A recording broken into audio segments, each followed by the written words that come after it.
Hello and welcome to Philosophy Vibe, the website where we discuss and debate different philosophical ideas. Today we're going to be looking at a very interesting piece from Plato and the very important thought for all philosophers, and that is the Allegory of the Cave. Plato asks us to imagine a group of prisoners trapped in an underground cave. These prisoners have been there since birth. They have lived their whole lives in this underground cave with their legs and necks chained so they cannot move. Behind them there is a fire burning. Occasionally, those that rule the cave will hold up different objects in front of the fire so as to cast a shadow on the wall in which the prisoners see. The rulers will also make sounds so the prisoners can hear different echoes in the cave. They are the puppet masters. They control the prisoners' perception.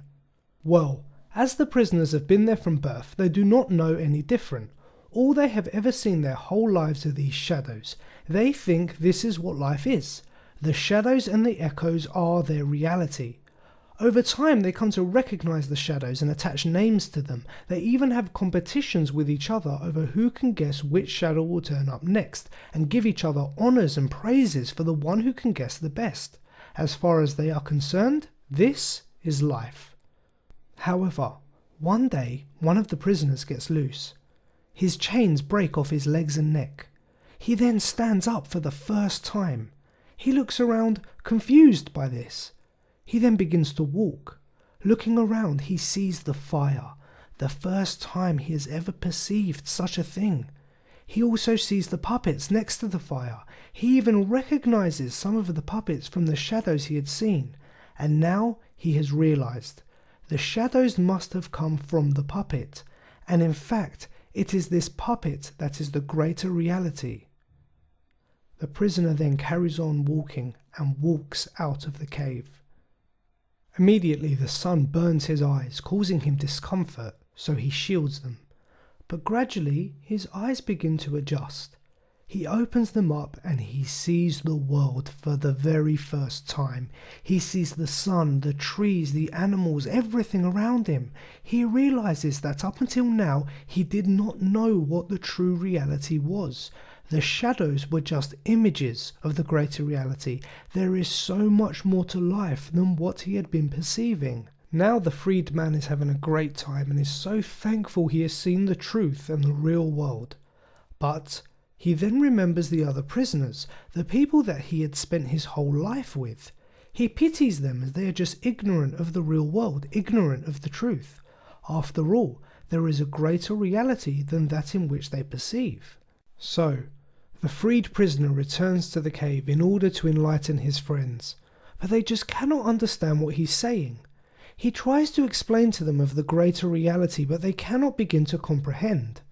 This is the only life that they know, and they cannot understand anything else.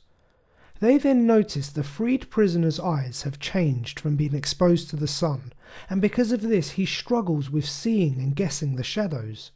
They laugh at him and all agree that leaving the cave is a waste of time.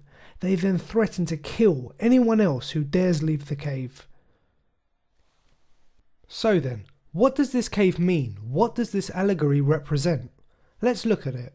I think the cave is a symbol of our lives. It shows that we base truths on what we see and what we hear in front of us, not really knowing what the truth is. Our reality could just be mere shadows of something bigger, something greater. Correct. Just like the prisoners who only ever saw the shadows, they believed this was life, an ignorant and an unintelligent group. So, what about the competitions Plato mentions?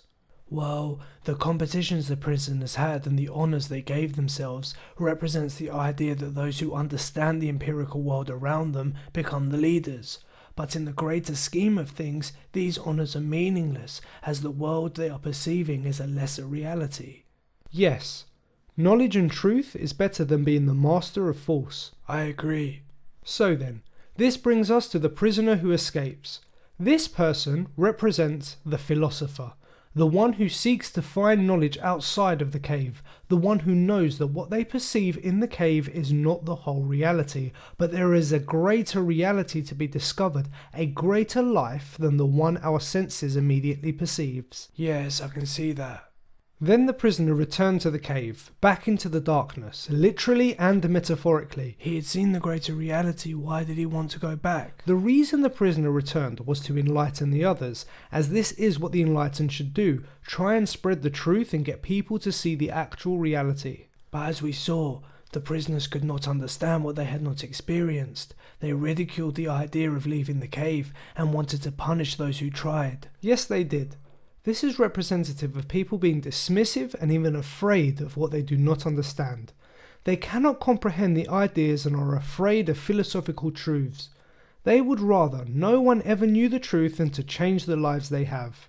Throughout history, many great men have been imprisoned and even killed because of speaking the truth and trying to enlighten people. Even Plato's teacher, Socrates.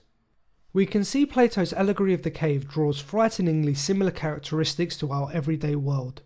So then, look around you. Think about your world, your life. Are you not just a prisoner now, living the only life you know, perceiving that which is immediately in front of you? Is your reality maybe just shadows of an even greater reality? Are you even able to comprehend anything greater?